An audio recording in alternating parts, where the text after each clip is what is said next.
Hello, thank you for watching my channel today. My name is Sarah and my channel is called Your True Shelf. Today I'm in a different setting, which you can probably notice if you've watched me for any length of time, because I am currently on holiday. So I am in St Ives in Cornwall. We came here last year as well. We love Cornwall. We've been for the last 5 years in a row, I think, to Cornwall and for a family holiday, and it is just stunning here.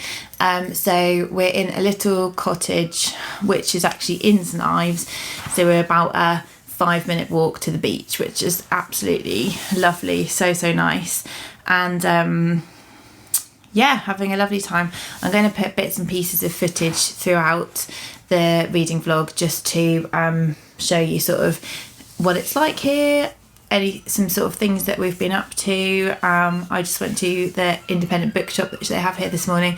I didn't buy anything. I sort of feel like sometimes when I'm not looking for a particular thing, sometimes I just feel a bit overwhelmed by choice and I'm not really sure what to get.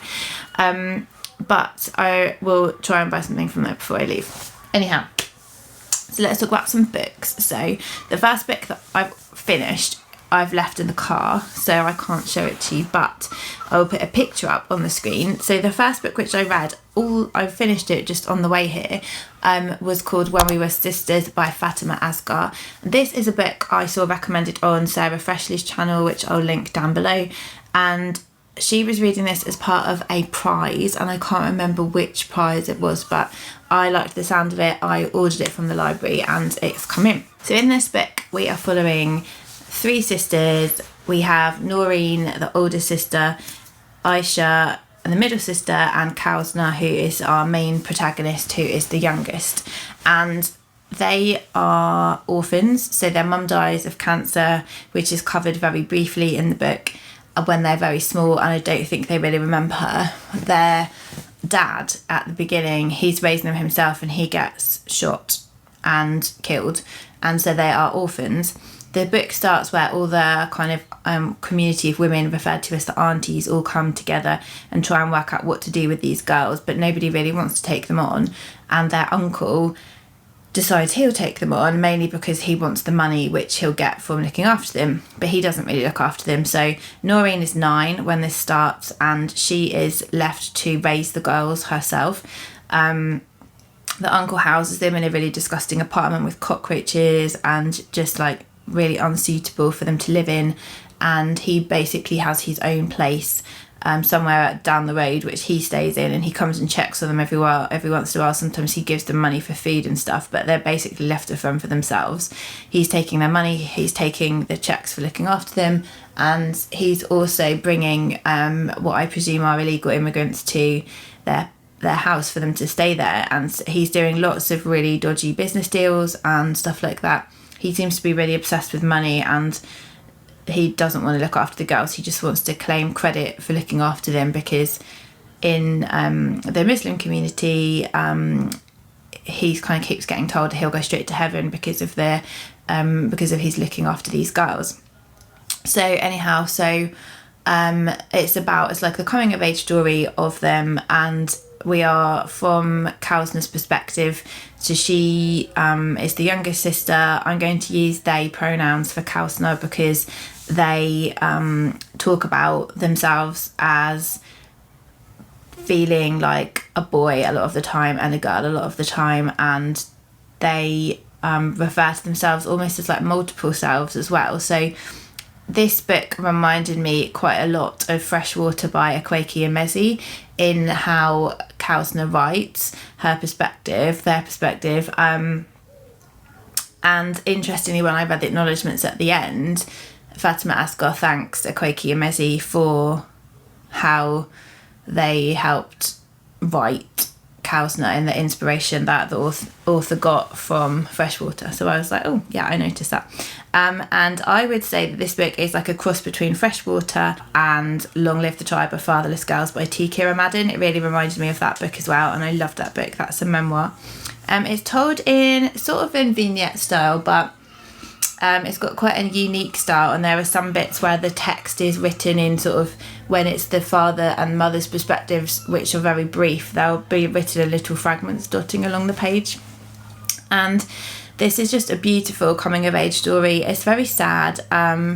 It also talks about loss quite a lot. There are other adults that the girl's attached to, but they are separated from them, and it's a sad story, but one of like sisterhood and looking up to older siblings and growing up without a North Star guiding you, really. So yeah, I loved that book. So that was my first read, which I gave 4.5 stars. I then picked up this one, which I bought with my Chain Gang All Stars, which I got from the library. But after I read the first 20 or so pages, it was really, really violent. And I didn't really want to read something that's quite so violent as this, especially when I'm on holiday. So I put it down. I had Scott and Gemma really, really rave about this book and love it. And I'm not sure it's just for me, just because of the level of violence that was in it at the beginning. So in the end, I picked up this book next, which is Yerba by Nina Lacour, and I'm absolutely loving it so far. So yesterday I got up to page 94. This is wonderful. So this is a book following 2 women. So we start off with Sarah, who is 14, 16, something like that, at the beginning of the book. She's in a relationship with another girl who she's been with for a couple of years. The other girl goes missing, and Sarah runs away, and her dad is very absent in the book. Her mum has died. She is trying to look after her younger brother, and she runs away and decides she's going to start a new life in LA with no money and no way of getting there and stuff. And we follow her journey through that bit. That bit actually made me cry. I was on the beach yesterday crying when I was reading this book. Our other protagonist is Emily, and Emily is...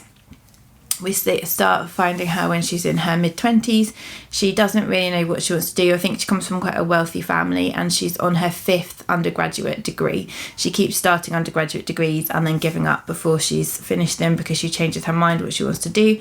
She's just started working as a florist as a part-time job, and she's been given the task of doing the flowers for a restaurant called Yerba, which is a very fancy restaurant. And she starts having a relationship with the owner of the restaurant. So we saw Sarah briefly come back when she is a very sought after bartender who's been hired to make some cocktails for Yerba to design them herself. So that's where we're up to so far. The writing is gorgeous. I love the characters. I love the relationships between the characters. I really, really like her writing style. When I was looking on... I think it was Goodreads, I saw that Sian, my lovely friend Sian from Past Story Time, has read everything by Nina Lacour and seems to love her. So I'll have to talk to Sian about where to go next, because this is her only adult novel, but she's written some YA novels as well, and I can't wait to pick this up again. So I am doing... this is quite long, even though this is supposed to just be an introduction, but I will check in again later with some footage of what I've been doing and also how I'm getting on with Yerba. The other 2 books that I brought with me are, I'll just grab them off the floor. They're both library books. I bought In Memoriam by Alice Winn, which I ordered from the library because everybody is raving how lovely this book is. And I also bought this one, which is Rootless by Crystal Zara Appiah, which is about a couple where one of them wants a baby and one of them doesn't. And yeah, they're the other 2 books I brought with me. I did bring my Kindle just in case I finish all of those, but I'm going to sign off for now, and I will check in with you another time. This was the absolutely gorgeous view that we got to see each morning. So we're really lucky to have a beach view every morning when we wake up. Only time I went into our bedroom, we could just see this absolutely stunning scene from our bedroom. It was really easy to walk into the town as well. It was about a 3-minute walk from where we were staying, and the town is really picturesque and really pretty, as you can see. This morning I had got up a little bit earlier and was ready before the others, so Faye and I walked into the town to visit the local independent bookshop, and as you can see, the bookshop was absolutely gorgeous. And whilst I didn't buy anything on this day, I did end up buying one book that meant something to me for the holiday, and so I have showing you at the end of the video what I bought.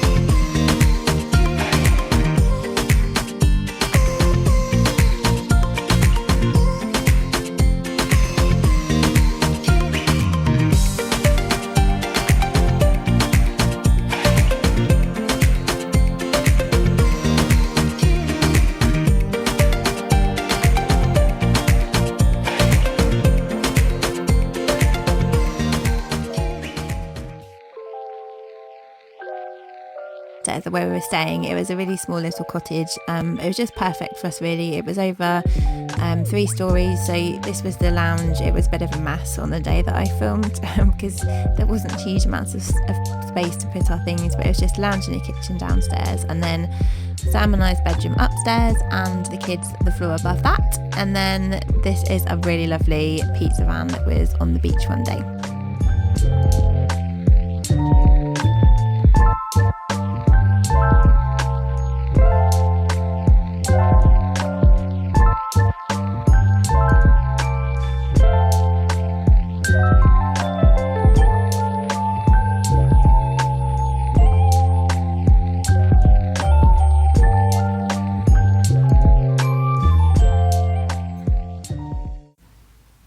It's already Friday. I haven't checked in for a few days just because we've been busy doing fun stuff, and we've been back quite late every night. We've had lots of beach time, quite a bit of reading time. We've had some really nice food and cafes and stuff like that. Today it was the only day where we haven't had good weather, so we went to St Michael's Mount, which is like a castle on top of a hill where you have to walk across this sort of causeway which gets covered by the sea at certain times of day to get there, and we got absolutely soaked. We all had waterproofs, but it was very, very wet. So it was mixed reviews. I only took a tiny bit of video, like tiny, because everyone was wet and there were queues and stuff like that. But I just started checking with a reading update. So I finished an absolutely incredible book. So last time I spoke, I told you that I'd started reading this, and now I've finished, and it was one of my best books of the year, definitely. It was a 5-star read. So it was, as I mentioned before, it's based around 2 women. One is called Sarah, one is called Emily, and Sarah is starting a new life after she runs away from home, working as a waitress and then a bartender at Yerba, which is this really fancy restaurant where her skills are very much desired because she's an excellent cocktail designer and she is quite in demand. So she's there, and Emily is trying to find her way in life after doing lots of undergrad degrees and not really knowing what she wants to do. Her sister's an addict, which kind of throws the family into sort of difficult times, and she is trying to sort of find her place in life as well, and the girls' paths cross, which is in the blurb, so it's not a spoiler, and they form a relationship, and it's basically around their individual lives more than their lives together, but it does definitely focus on their lives together as well. And the things that I loved about this book, so one of them was the food writing. So I think Nina Lacour must really like her food because there was lots of gorgeous food writing in here about recipes, about tradition of passing recipes down, about making food, making cocktails, making different alcoholic drinks. It was just lovely. There was a lot about caring for other people and textures.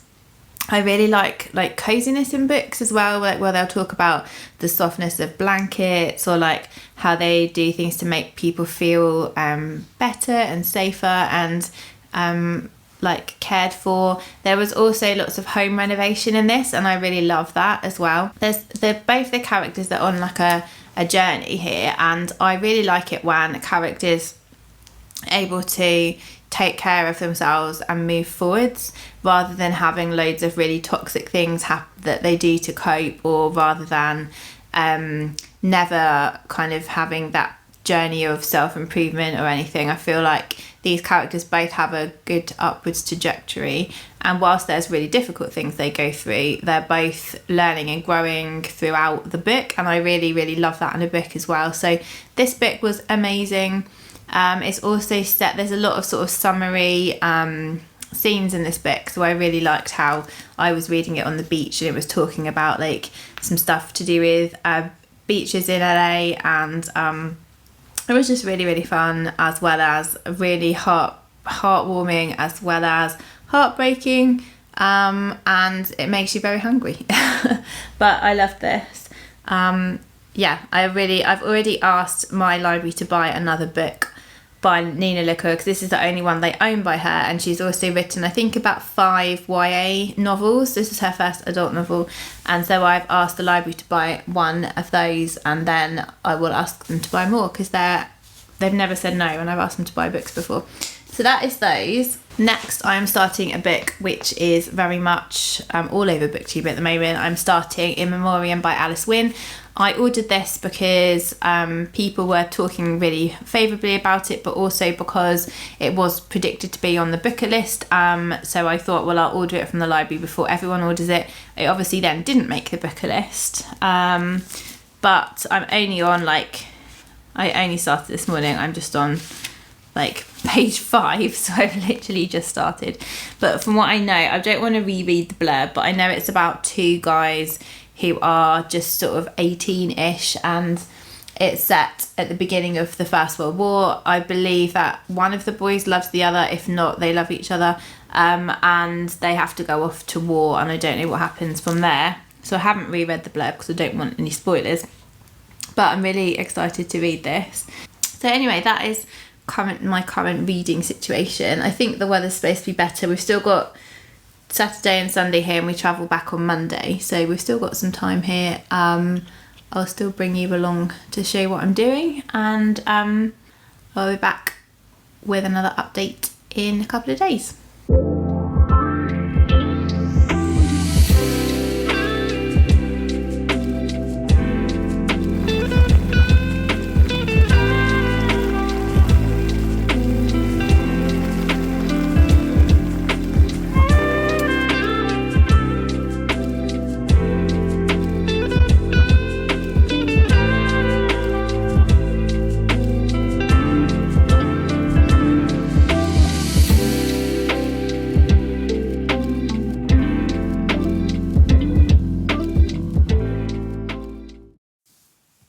So I'm back, as you can see. I'm back in my usual position in my office, and we had to come back from Cornwall a day early, which is why I'm closing the vlog up here rather than in Cornwall.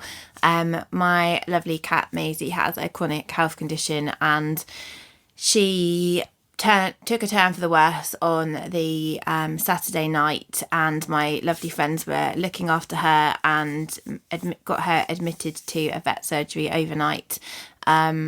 But we obviously wanted to be with her, so we came back the next day on the Sunday instead of the Monday, which is why I am closing things up now. Emezie's back home and she's doing as well as she can.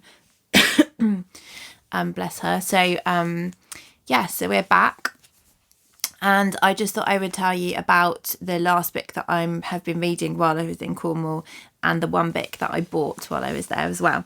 So I have been reading In Memoriam by Winn. I am about just under halfway through, and this is a wonderful book about 2 guys, so Henry Gaunt and Sidney Elwood. They are both attending a very fancy private boys' school just before or just on the cusp of World War I beginning, and they're in love with each other. They have never told each other. I think they both sort of know how the other feels, but they've never put it into words because It was illegal. It was something which would have made them be expelled from school, made their future lives difficult. And so they're very much expected to marry women and have children and do everything that society deems is the right thing to do, despite the fact that that's not who they are. And Henry signs up to go and be a soldier in the First World War. Neither of them are of age, but it doesn't seem that anyone cares as long as they look 19. It appears that they don't really care. So Henry goes off to the First World War, and Sydney follows not long after. And it goes between their time at school, their experiences at school, their feelings for each other, their experiences with other boys and stuff like that. And then also their time at the front, and it's in very grim and realistic detail how things are for them living in the trenches, living in France during that time. And it's very, very well written. Alice Winn is a young writer who sounds like she's going to have an incredible career. I can't believe this wasn't longlisted for the Booker because it's incredible. I think so far it's heading for 5 stars, but we'll see, because obviously how things end and how the second half of the book goes will obviously have an influence on that. But this is a really wonderful book, and I don't think, you know, we really hear about what it was like to be a queer person in the First World War and you know, have a partner in the war with you, not just friends. So yeah, this is wonderful. And then in Cornwall there is an independent bookshop, and I went in probably 3 times, and I couldn't decide initially what I wanted to buy. I was sort of just looking at different things, and nothing was really taking my fancy. I went in with a list of things that I wanted, but they didn't have any of them, and so I didn't really know what to buy. I kind of wanted to buy something just to tell myself this, because I wanted to support a local independent bookshop. But anyhow, I've been watching this series on Netflix called The Summer I Turned Pretty, which is based on a trilogy by Jenny Han, who wrote To All the Boys I've Loved Before. I've been really loving the series. It's just lovely nostalgia, thinking back to what it was like to be a teen in the summer and having like romances and stuff. And it was just really well, I haven't finished watching it yet, so the second series is out, so I'm really excited to finish it. But anyway, this is a long-winded way of saying that they had the books in the bookshop, so I thought it'd be nice to buy the first book. This has lovely kind of coral kind of edging as well. This edition, they had the whole trilogy there, but not in the same editions, which is annoying. This is the Amazon Prime edition cover, and they didn't have that cover for the other 2. So that's what I've bought. That's the only thing I bought while I was on holiday, but I thought it'd be nice to buy it in Cornwall, seeing as I've been watching it in Cornwall and it's set on the beach. So that's the only thing I bought. I hope that you have a lovely August. I will be back soon with my Shorty September pile of possibilities TBR, which I'm really looking forward to filming, because I love making TBRs. I'm sure we all do. But yeah, I hope you're having a really lovely month, and I will speak to you soon. Bye.